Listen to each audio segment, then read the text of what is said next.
And now, the world's most watched professional wrestling news program, the Pro Wrestling Report. Good evening, ladies and gentlemen, and welcome to the world's most watched professional wrestling news program, PWR News.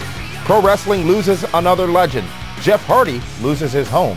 Kurt Angle speaks out, and two big WWE stars to appear in movies. Good evening, I'm Dameon Nelson. And I'm Frank Cosentino. Let's get right to tonight's top story. Thank you, Frank. Wrestling legend Gary Hart passes away, died on March 16th of a heart attack in his home state of Texas.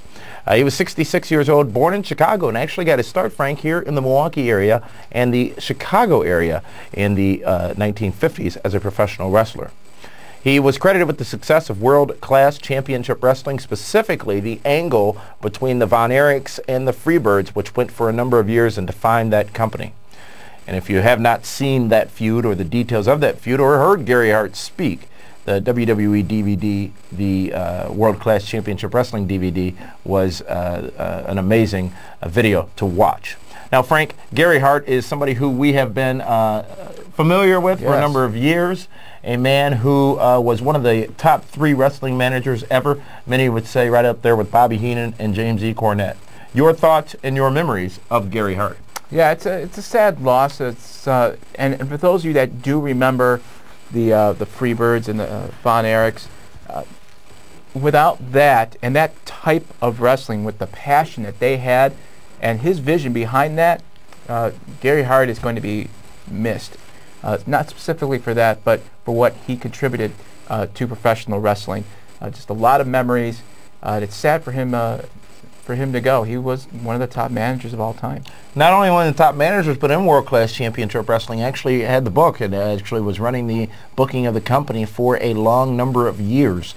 And Gary Hart, not one who we ever saw in the big leagues, if you will, of the new school WCW or WWE, but a man who, as you said, Frank, truly was one of the greats in the business. And for those of you who have not had the opportunity to be exposed to World Class Championship Wrestling, it is where many stars were born. You've seen about the tragedy of the Von Erichs, which is really, truly one of the most tragic wrestling stories in the history of the business. But now Gary Hart, a man who, quite frankly, didn't get credit for as much as he contributed to the business overall, and that business, which was the top league for quite a while, World Class Championship Wrestling, which drew, I think, 50,000 fans or so to the Texas Stadium. Oh, at the Reunion Arena back then. And you're right, he didn't get a lot of the pub that today's managers or there's not many managers left, but the managers of the 80s and early 90s used to get. So he's going to be sorely missed, but be remembered well by many. Jeff Hardy loses his home in a fire. His home was totally destroyed in a fire just days after his release from WWE. Tragically, also, Jeff Hardy losing his pet, his dog. Jeff, not home at the time of the fire, out getting actually his Hardy Boys tattoo filled in on the back of his neck. The fire discovered by Matt Hardy, the brother of Jeff Hardy, who lives right down the road.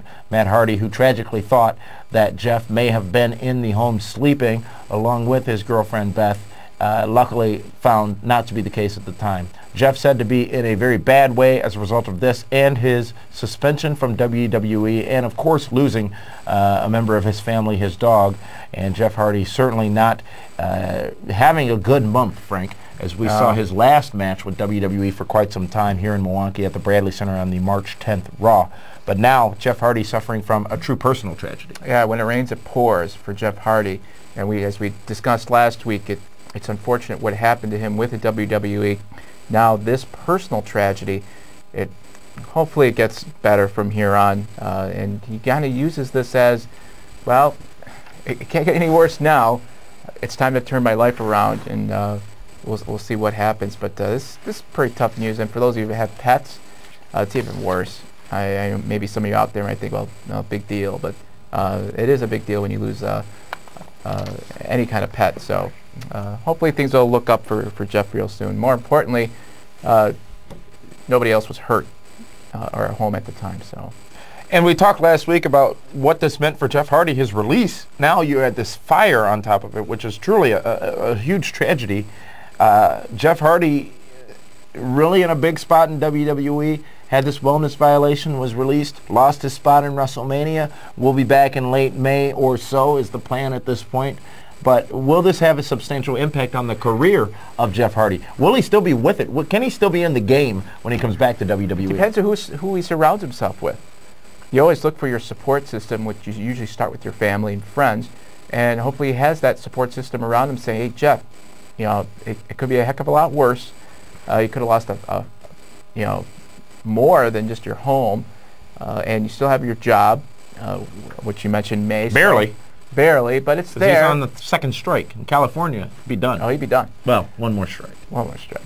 But it's his support system that's going to be most important. And then if he has faith in his church or whoever he prays to, that's also important. Again, we're hoping that he rights the ship and gets on the right avenue and things look up for him. And from tragedy, we go to WWE being rescheduled again. WWE, as you saw this past Monday, announced that they would be on the Larry King show.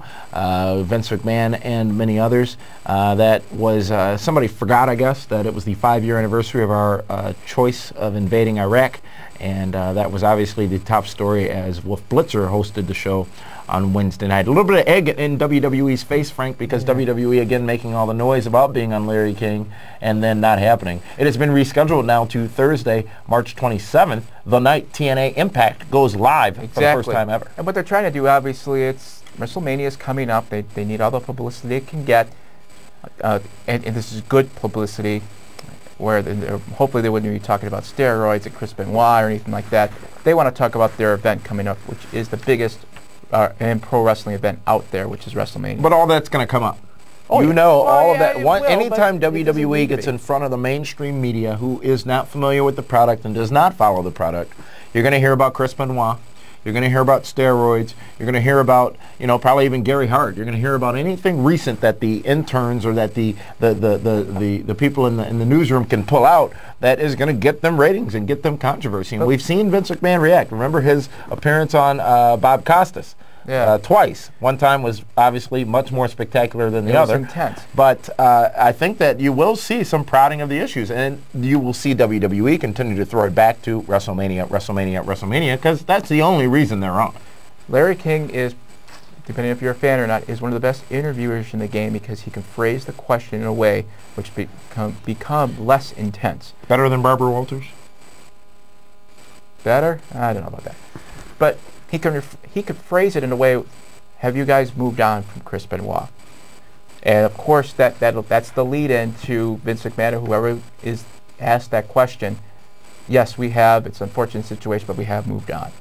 Where else maybe someone that's a harder interviewer will go, that there's the Chris Benoit situation is still, it's a cloud over WWE. What are you guys going to do about it? And that's where Vince McMahon gets on the defensive, and it looks absolutely awful. I think Larry King will, as you say, will bring that up, but the way that he'll question it, it'll be easier for Vince McMahon or whoever to kind of move it forward.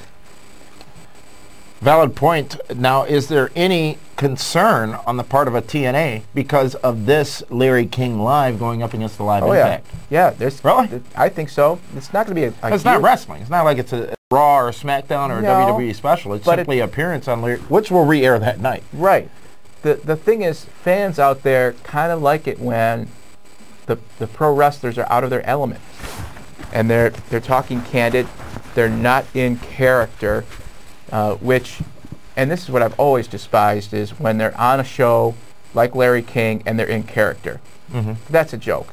Come out of character, come out of your shell, and that's what the fans like to see. And it's hard to turn away from at that point. And that's what we focus on when we do our interviews here on the Pro Wrestling Report. And you're going to see a lot more coming in the next few weeks, but you've already seen Chris Jericho, non-kayfabe. You've already seen Cowboy Bob Orton, the Iron Sheik, and just last week, you saw, actually, I'm sorry, not last week, just a couple days ago, you saw Sunny, WWE diva Tammy Lynn Sitch, Sunny, appear on the Pro Wrestling Report. So you do have some truth to that.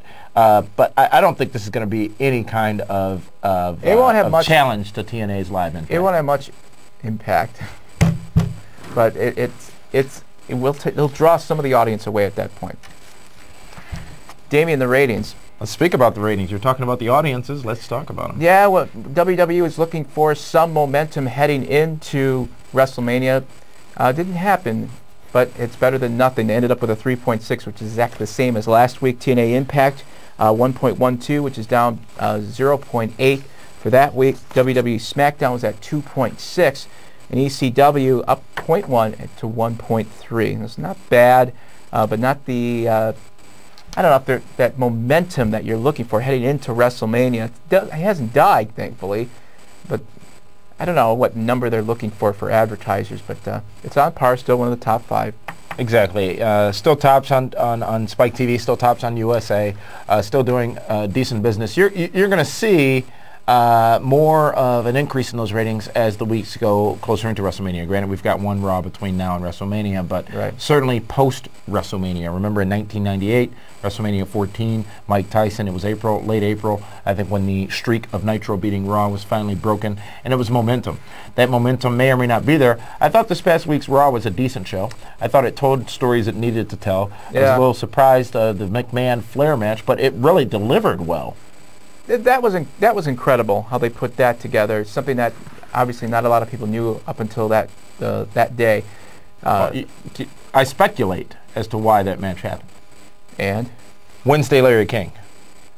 Yeah. Recent footage of McMahon wrestling. Yeah, that makes sense. I think that may have been one of the single reasons that happened. From top to bottom, it was a decent show, building up their matches they need to. I don't know what they're doing with Umenga, because that was just utterly stupid. But no, because what we missed was, or what we didn't talk about, was Kendrick and London apparently separated. Right. Brian Kendrick getting a story, getting a push. Spanky might be coming back. Yeah, Spanky might be coming back, but from top to bottom, not bad, and ratings prove that it was average. Let's talk about ratings, and the ratings that will be for this show, we hope to be higher. Yeah. WrestleMania 24 coverage, ladies and gentlemen. We, Pro Wrestling Report, will be covering WrestleMania 24 like no other entity out there. We'll be on the ground in Orlando. We'll be myself and the man they call Meathead, who will be joining us next week, again, folks, for the WrestleMania preview episode of the Pro Wrestling Report. Meathead returning to the show next week for the WrestleMania preview. And that's going to be on March 26th, kicking off our big week of WrestleMania coverage. Frank, again, will be on the ground. We'll be doing live video updates, live interactive updates all over the town of Orlando. The WrestleMania list of activities for that week is substantial. And it's not just WWE, because we will be live in the Impact Zone Thursday night for the first ever live TNA Impact. Frank, I've been to Impact twice. I've been to, I was at TNA Genesis last November. I'm very excited to be again in the Impact Zone. It is a truly unique wrestling experience, and the passion, the desire, and the will to do good is overwhelming at times by the performers and everybody involved with TNA. It's going to be a great event, and again, they go live. It may be one night only at this point, but it will be worth it on March 27th, and we'll be bringing you an Impact wrap-up of that show. We'll be at the WWE Hall of Fame Saturday night, March 29th. We'll be bringing you an update, a wrap-up of that as well, and then the big game on Sunday, WrestleMania 24 from Florida Citrus Bowl, where a few seats have just been released and are available. It will be a spectacular production from everything we're hearing, and it will be worth the price of admission alone. When you look at the card, which we'll go in depth on next week, when you look at the card, this really has the potential of being a decent WrestleMania, at least as good as last year's WrestleMania, which really delivered some excellent matches. We'll be giving you a wrap-up of that on Sunday, March 30th. And then Monday, March 31st, we're going to be at Raw at the Amway Arena for our final event, WrestleMania week. Also on Thursday and Friday, will be Ring of Honor events that we'll be participating in as well. Sorry, I had to find the dates there. Ring of Honor events, and again, very excited to be going to see Ring of Honor again for the first time in a long time live. And it is truly, Frank, not just WrestleMania week, but it is almost, and people liken it to the World Series, the All-Star Game, or the Super Bowl. And really, when you look at the economic impact, when you look at the city really being taken over by WWE for these events, it is a huge spectacle. TNA involved, Ring of Honor involved, several other independent wrestling events all throughout the state of Florida. This is big time. It was WrestleMania week. Yeah, all eyes are on basically the state of Florida, southern Florida, to be more specific. and give credit to TNA and to ROH, Ring of Honor, for taking advantage of it. It's where all the fans are, basically, for the most part. So if you're a pro wrestling fan, and unfortunately I can't make it down there, but if you're a pro wrestling fan, it's one of those events that you're going to take advantage of. If you're not a WWE fan and you're looking for something different, it's there. Exactly. You know, and that you can't ask for anything more. Plus the independents, local independents, are going to be taking advantage of that fan base being down there, and that's smart marketing on their point. So on their part, so it'll be great. Get down there if you can. If you're in that part of the town, even just to walk around. It's going to be lots of activity at Universal Studios Florida, one of the best theme park experiences that is out there, and WWE will be taking over. Now, some say, as far as taking over go, remember, WWE was in town several years ago to film a commercial for, I believe, the Royal Rumble, and some TNA stars brought cookies and balloons to the WWE taping, making it a little bit of a scene. There are those who speculate, Frank, that TNA or even Ring of Honor may make a play to get some exposure off the WWE media wagon that will be in town. What are your thoughts? I hope they don't. It's been there, done that. We've seen that before in the past. It worked back then. It won't work now. We've said this many times. TNA needs to be their own product. For them to try and grab any attention from WWE, it's going to backfire. They have no need for it. You're building your fan base. Just keep moving along. ROH, same thing. Not that they would even take a jab at anybody because they have enough talent there. But just keep moving forward onto your own product. Well, here's where we are. Here's the state of the business right now, if you will. There are many people who are still saying WWE is stupid or crazy for promoting TNA and Ring of Honor awareness on their site with the industry news section. I don't subscribe to that philosophy. I think it's a brilliant move by WWE to honor the rest of the business. Because remember, if the business does well, if TNA does well, if Ring of Honor does well, WWE does well. And I think WWE now realizing that it's not taking away any of their fans when those two companies succeed. It's simply adding to the growth of the business. Remember when Nitro was around, WCW was around, and you had sixes on either side, 12+ million people watching wrestling on Monday nights. Now we have 4. The business succeeds, WWE succeeds. They realize that, and I think there's some respect for WWE from TNA and Ring of Honor for simply allowing their audience in, because really it is the WWE who is potentially exposing new fans to TNA and Ring of Honor. Right. And that's a good point. You know, they are, as the industry does well, each organization will benefit from that. But if you're going to take jabs, if TNA or Ring of Honor wants to go that route, that's where I think the line should be drawn. Say, come on, guys, it's not going to help out anybody by doing that. You don't even, if you want to go head-to-head, then go live every week and try to gain that audience there. You're not there yet as far as TNA. So in my suggestion, WWE doing it, putting all the wrestling fans together, and TNA and ROH just moving forward, like I just said, it's your own entity, your own product.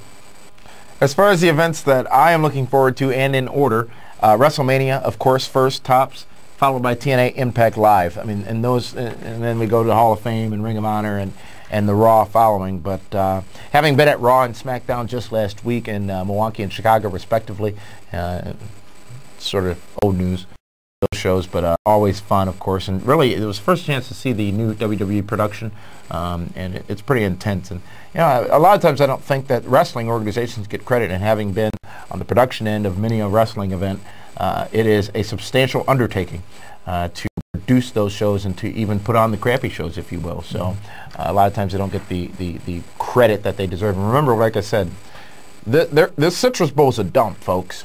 This place is a trash hole. And WWE is completely converting the building for their use. And keep in mind, it's being renovated in a couple of years by the city. So I think they're going to be able to take some liberties they may not have normally been able to take as far as some modifications to the building. But that's great. It doesn't rain. Well, they are constructing a steel roof above the ring. They're ready for rain. So remember, WrestleMania 9 was the only other outdoor WrestleMania. Right. I believe, I was in Las Vegas earlier this week. I stayed at Caesar's Palace in the Augustus Tower, and I believe that tower is on the site of WrestleMania 9, by the way. But they'll be fine and completely prepared for that. But let's go back to the news, folks, and let's talk about two big WWE stars, literally, who are slated to star in new movies. The first of which is Hollywood Hulk Hogan. He will be starring in a 3D movie, Frank, titled Kung Fu 3D. That's the title right now. Frank just sighed, in case you didn't hear. It is slated for a spring 2009 release, and it is being produced by Stereo Vision Entertainment. But it gets better, folks, because if you haven't heard about Bollywood, it is India's version of Hollywood. We talked on this show several weeks back about how smart it is for WWE to keep the Great Khali around because he is huge in India. Well, he's huge overall, but he is huge in India, especially with the youth of India. He is starring now in a Bollywood film titled Rama the Savior. He also has previously appeared in The Longest Yard with Adam Sandler and The Rock's movie Get Smart. Both, Frank, will be playing lead roles in those respective films. Yeah, Get Smart is going to be one of the summer's biggest hits, especially if they market it well. With Agent 99, Steve 77, Carell 22. And what's the actress's name? Uma? No. She was in The Princess Diaries, and there's other Clearly not important. No, but it's still a good movie. Those were good movies if you have kids. Kung Fu 3D, low budget 3D movie. Oh God. Oh, it's gonna be junk. Better or worse than Mr. Mom? Wait, Mr. Mom was Mr. Mom's with Michael Keaton. Michael Keaton. Hogan had a Suburban Commando. Oh. Better or No, worse I than think they're all No gonna be Holds bad. Barred? I think they're all gonna be bad. Thunder in Paradise. Brutal. I'm not even interested, to be honest. I am interested in some upcoming wrestling events. Yes. Yeah, that's Raw heading to Columbia, South Carolina. Also, SmackDown. South Kankakee. Yeah, SmackDown ECW, Fayetteville, North Carolina. TNA, again, that's tonight. St. Louis, Missouri, again, the gateway to the West. ROH is going to be Orlando, as you mentioned, March 28th and 29th. And then in Boston, Massachusetts on April 11th. So if you're in those towns, see some great wrestling in all three organizations. And here are the things that are interesting about that schedule is very light leading into WrestleMania. Yeah. As a matter of fact, nothing going on except for the TNA show tonight leading into WrestleMania. So it is the holiday event, if you will, for the year as well, because wrestlers do get some much-needed time off leading into WrestleMania 24. Kurt Angle speaks out. He did an interview recently and said some very interesting things about several people, the first of which is Bobby Lashley. Kurt Angle saying that he is really excited about the direction in which Lashley is going.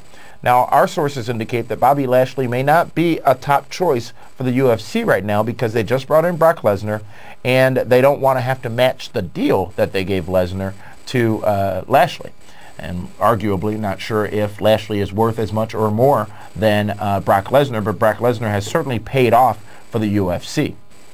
Kurt Angle goes on to say that him and Samoa Joe will have an MMA-style fight at TNA Lockdown pay-per-view. We'll be in the cage. It's not an octagon, it's a hexagon, but they will be in the cage and will do an MMA-style fight, and says that he has talked to all of the MMA leagues, including the UFC, which are the only ones who could offer him financially what he wanted.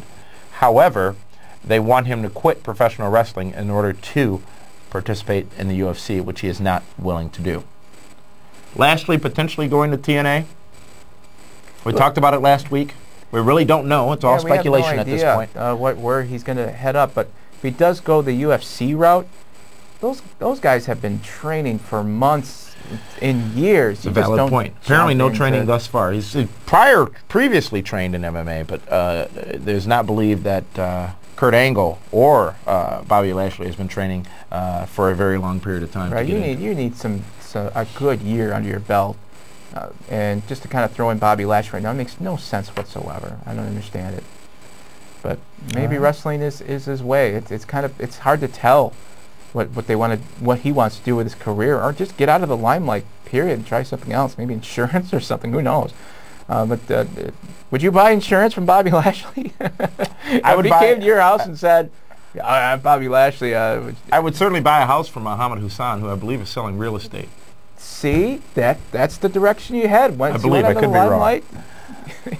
Speaking of the limelight, though, that match, Joe and Angle, MMA style at Lockdown, that's got some potential. Oh yeah, that's got a ton of potential. The talent is all there, and hopefully that comes to fruition. That'd be neat to see.